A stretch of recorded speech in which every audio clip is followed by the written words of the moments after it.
बिस्मिल्लाहिर्रहमानिर्रहीम। अस्सलामु अलैकुम रहमतुल्लाहि व बरकातुहू। पहलो तो मौलाना साहब जो शुक्रिया अदा करिया तो आऊँ कि पांचे बच्चे के लाड तालीम दे रहा आई, वो मेहनत करी रहा आई ने फकीर मोहम्मद जो माँ के बारे में है पाके चो तो पहलो मदरसो बच्चे जी माँ जाए। अगर माँ जिन के तालीम न तरबियत दींदी एड़ो बच्चो ठीक वडो थींदो। अज पा नौजवान वडा दिसो था उन्हीं जे सीने में इल्म न इल्म से खाली दुनिया में पिया ही न पट न मस्जिदें के बारे में न दीन के बारे में उनके की न उनके कुरान जो पूछो तो कुरान पढ़ते नतो अचे, अलफ जो बेप नतो अचे। आज नेटा बाचा नेरो टूंक समय के अंदर मौलाना कतरा तैयार कर छड़ियो इन्हीं के। अगर माऊ जो इन्हीं जी बचे ते ध्यान न ॾिनियूं तो माऊ याद रखे कि दी क़यामत जो बचे के जन्नत का जानम जे अंदर दाखिल करे में अची तो उन्हीं जी वजहों माऊ जी बननियूं।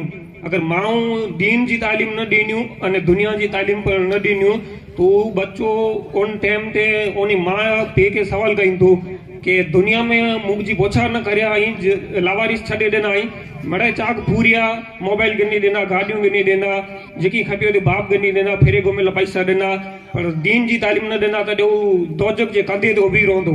क्या माँ पे के सामने सवाल करे में अचींदो कि इन्हीं के तालीम न दिनो दीन जी इन जी वजह इन माँ पे बनदा। तो मेहरबानी करे न माँ पे बच्चे के चाग न करिए मदरसे जे अंदर हलाइए अने दीन जी तालीम दिए अने कयामत जो खौफ जो मंजर जो जरा विचारिए।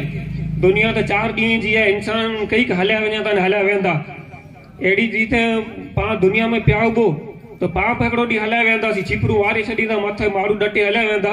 दीन हूंदो कुरान मजीद पंहिंजे सीने जे अंदर हूंदो तो किबर में रोशनी जो जरियो ऊज बनदो। नमाजू हूंदियूं रोजा हूंदा जकातू हूंदियूं ईद पंहिंजा जरिया साथी पंहिंजा ऊज बनदा। बाक़ी पंहिंजा मर्द दोस्त उतां थी वरी वेंदा को कमु अचे वारो न बागे। बाकी आई ध्यान दियो खाली मैडम पंहिंजी मस्ती में पियो से न समझे जी आज दुनिया में भणतर पर जरूरी है, एजुकेशन पर जरूरी है। खाली इल्म ज न दुनिया पर सिखायो वञी के आज दुनिया में अगर भटकी वेंदा तो पढ़ने के की न मिलंदो न दुनिया मिलदी न आखिरत मिलदी। इतरे ला करे बच्चे ते ध्यान दियो मेहरबानी करे ने बोए सिखायो इल्म सिखायो दुनिया सिखायो खास करे ने आओ बच्चे ला जानतो कि बच्चे जो भविष्य आई न फटायो अने कयामत के याद रखो मड़े ने रमजान शरीफ चंद ॾींहं में अची रहियो आहे इनजी बि जरा इज्जत करी जा। पाजा मोमिन भा बाज़ारे जे अंदर रोड़े ते खाए पिए वेठा कोई इजाची इज्जत ना है। बाक़ी अल्लाह चया रोजो न रखो पर अड़ो ढीलो मुंह रखो आके बियो ॾिसे तो उनके अड़ो लगे कि ये रोजेदार है। जायरी में मजाक मस्ती में रोज है कि उड़ायो न नथो रखा यार रोजा ने पट अड़ो न करो रोजा न रखदा हो तो भले न रखो पर थोड़ो दुनिया में माण्हू के जायरी न करे लॾियो ने जीवन की नमाजू रोजो तो फर्ज जो बाकी रखना पवंदा। मोटा की गलती थी वे तो माफ़ कई जा। अस्सलाम वालेकुम।